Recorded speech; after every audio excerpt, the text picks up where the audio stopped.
Assalamualaikum warahmatullahi wabarakatuh. Hamdan syukran lillah, wassalatu wassalamu ala rasulillah, la hawla wa la quwata illa billah. Al-Mukarram Romo Kiai Haji Amir Jamiluddin Al-Mukarramah, ibunya Hajjah Musyafa'ah Andalan. Yang terhormat para sahabat-sahabatku, alumni Pondok Pesantren Putri Wali Songo di Jombang yang senantiasa dimuliakan oleh Allah Subhanahu wa taala. Awalan, hayya bina nashkuru ila Allah alladzi qad a'tana taufiqan wa hidayatan hatta ya Allah bertemu kembali pada bulan yang mulia ini. Patut kita syukuri dengan ungkapan tahmid bersama.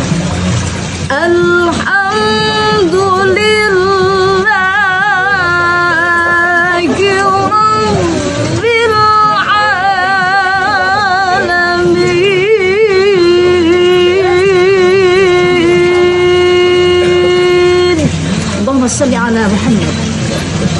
Patut kita syukuri bersama, kita menjadi umat Rasulullah sallallahu alaihi wasallam. Bukti cinta hubbun Nabi sallallahu alaihi wasallam. Sallu ala Nabi Muhammad. Sallu ala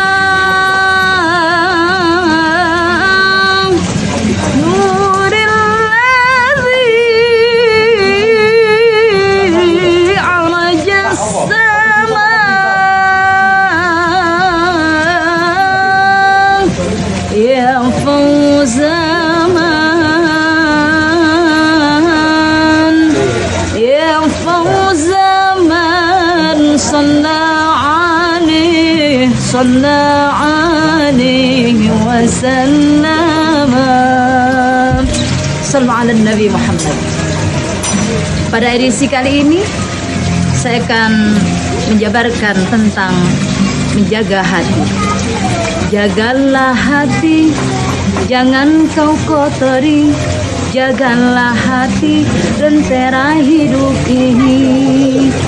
Hati adalah segumpal darah yang berada di dalam tubuh kita, yang bisa memotivasi dan menginspirasi manusia untuk berbuat baik dan tidak. Untuk itu hati harus tetap kita jaga, bagaimana biar nutrisinya terjaga, kesehatannya terjaga. Yang namanya hati, adapun di dalam tubuh unsurnya hati, nafsu, dan pikiran.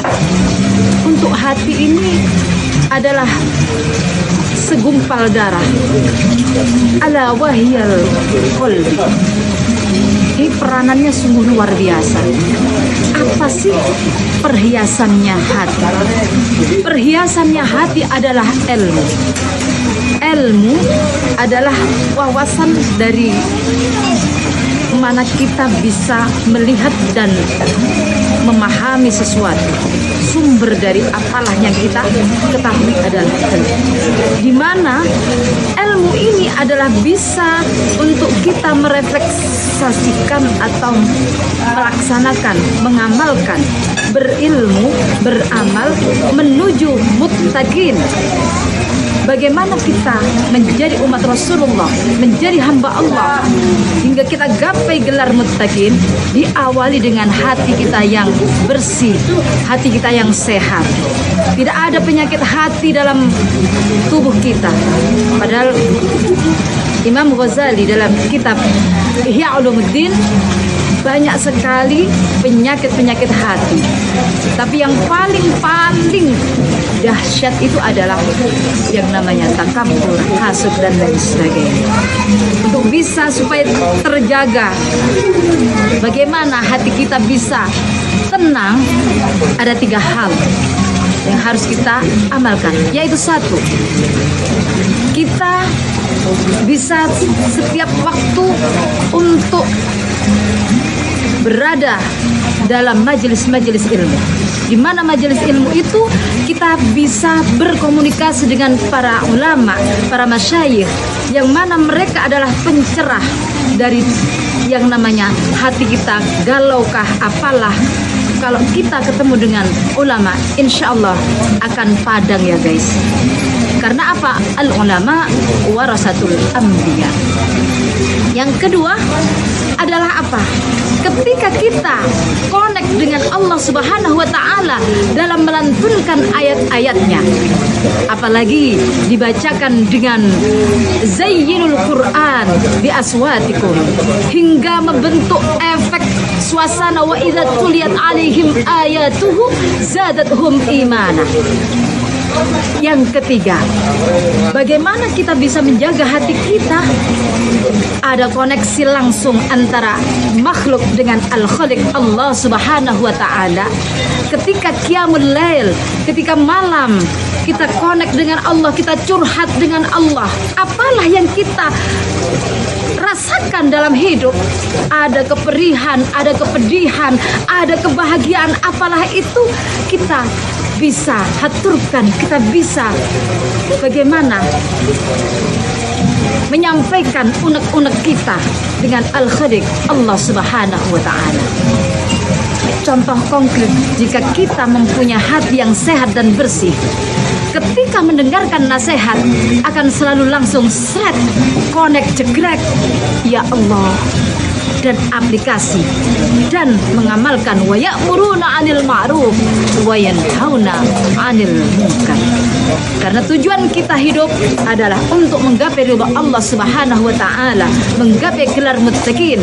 Karena sesungguhnya siapalah kita, cantiko, gantengo, sugiyo, pinter, tapi kalau kita tidak punya hati jari nengono, apalah artinya? Tadi katakan orang yang nyun sewu sombong, jaim lah apalah, walaupun itu nyun sewu pinternya ndol langit, apalah artinya? Karena manusia yang paling mulia di sisiku adalah manusia yang paling bertakwa kepadaku. Inna akramakum